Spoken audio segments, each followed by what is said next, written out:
위로 없는 위로.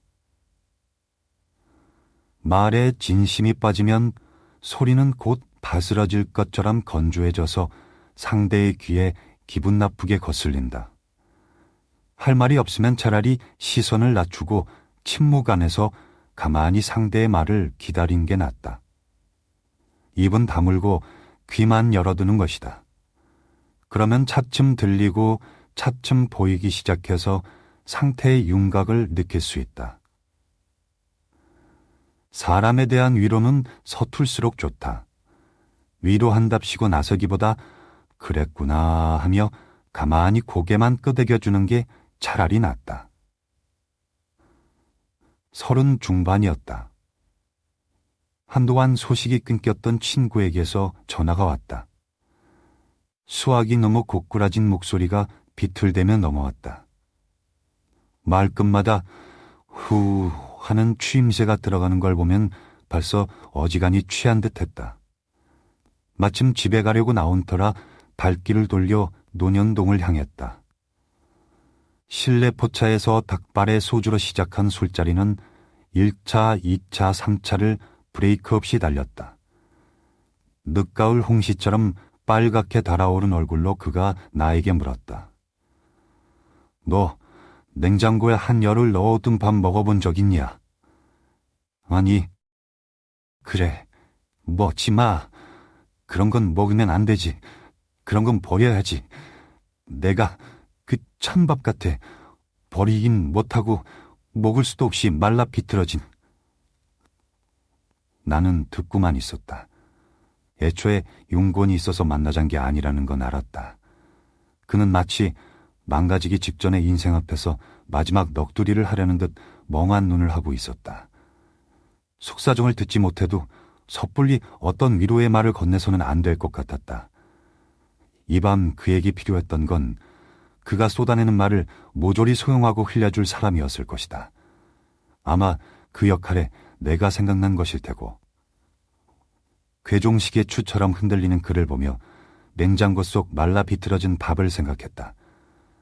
새벽까지 그의 찬밥 돌림 노래는 계속되었다. 그러다 한순간 몸의 중심이 한쪽으로 기울면서 두 팔과 한 다리가 허공에서 허우적거렸다. 나는 재빨리 거리를 좁혀 그를 껴안아 앉혔다. 그때 그의 점퍼에서 숯불 냄새와 뒤섞인 습한 골방 냄새가 났다. 그 냄새는 오래전 기억 속의 나를 소환했다. 과거의 나와 오늘의 그 사이에 시차를 둔 골방 냄새의 기억이 겹쳐지고 있었다. 그것은 외로운 냄새였다. 익숙한 그 냄새만으로 나는 지나간 그의 시간을 설핏 짐작할 수 있을 것만 같았다.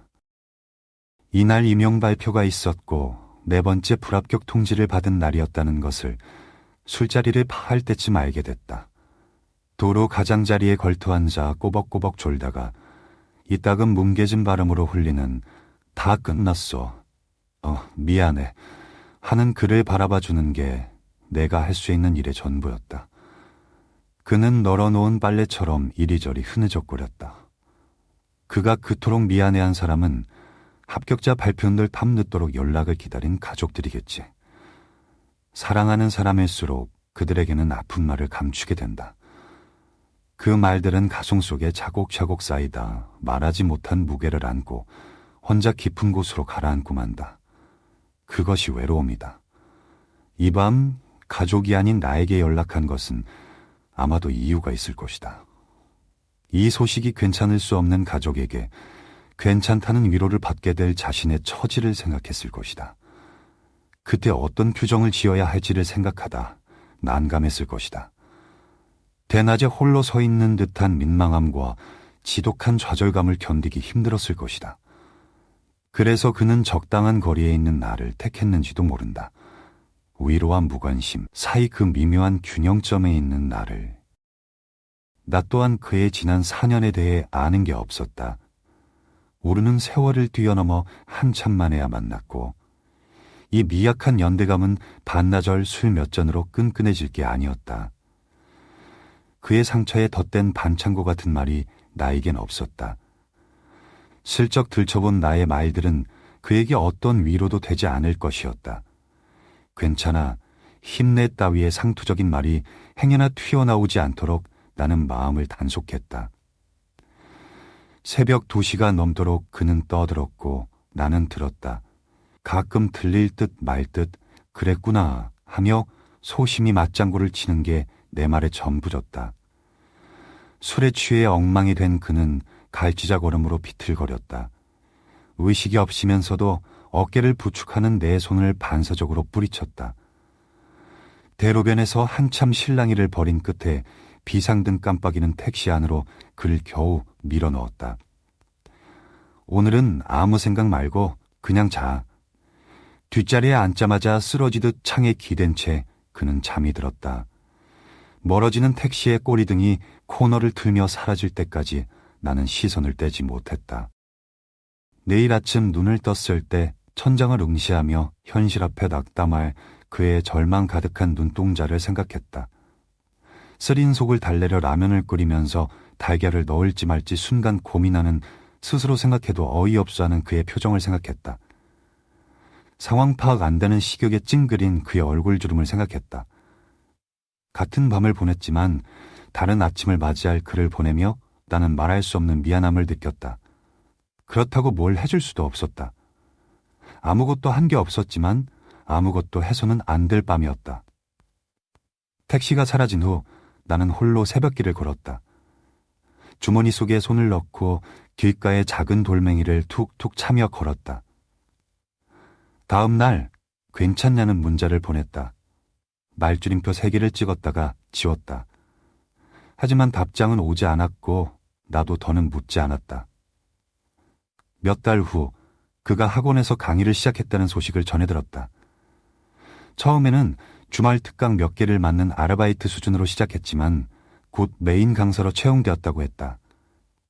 장소는 다르지만 그는 교단에서는 일을 포기하지 않았고 자기 나름의 방식으로 자기 인생을 꾸려가고 있었다. 한숨 가득했던 그 밤의 넋두리는 이미 희미한 기억으로 밀려나 있었다. 몇 년이 더 흘러 그가 결혼한다는 소식을 전해왔다. 한때 무너질 것만 같았던 그의 세계에도 새로운 균형이 찾아왔다. 혼자서 외롭게 감당하던 무게를 이제는 둘이 나란히 서서 나눌 수 있게 된 것이다. 그의 삶이 결혼으로 더 안정되기를 진심으로 바랐다. 그렇게 그는 젊은 시절의 실패에서 벗어났다. 절망의 밤은 어느새 방향을 틀어 완만한 인생을 향해 흐르고 있었다. 그새 10년이 흘렀다. 버려야 할 옛 시간은 흘러서 폐기되었고 무너지지 않고 기어이 밀고 나간 시간은 그의 품에 토끼 같은 아들과 딸을 안겼다. 허리는 4인치가 늘었고 몸무게는 10kg이 불었다. 몸만큼 인생도 후덕해졌다. 일어선 한강 철교를 지나고 있을 때였다. 창밖으로는 한강이 햇빛을 받아 반짝이고 있었다. 그때 핸드폰이 울렸다. 화면에 그의 이름이 떴다. 창가로 들어선 오후의 봄볕이 차창을 비집고 내 무릎 위에 따스하게 내려앉았다. 수화기를 귀에 대자 그의 목소리가 기차의 덜컹거림과 햇살 사이로 스며들었다. 높은 데시벨을 맑고 환한 목소리였다. 좋아 보였다. 시간은 흐르고 인생은 그럭저럭 살만하게 흘러간다. 행복을 무어라 말할 수는 없지만 웃으며 견딜 만큼의 마음이라면 살만한 것 아닐까? 살다 보면 조금 부서지고 흠이 날 때도 있지만 그렇다고 완전히 주저앉을 정도로 파괴되는 것은 아니니까. 오랜만에 친구에게 문자를 썼다. 오늘 아침 라디오에서 누군가 말하더라. 위로는 서투를수록 좋다고. 그날 네게 아무 말도 해주지 못해서 미안했는데 어쩌면 그게 우리에게 필요한 거였을지도 모르겠어. 잠시 망설이다 덧붙였다. 이 말 해주고 싶었는데 냉장고 속 찬밥 있잖아. 맛있어. 라면에 말아먹으면 다 네 인생이고 네 거야. 앞으로도 너를 너로 사랑해주기를 지금처럼.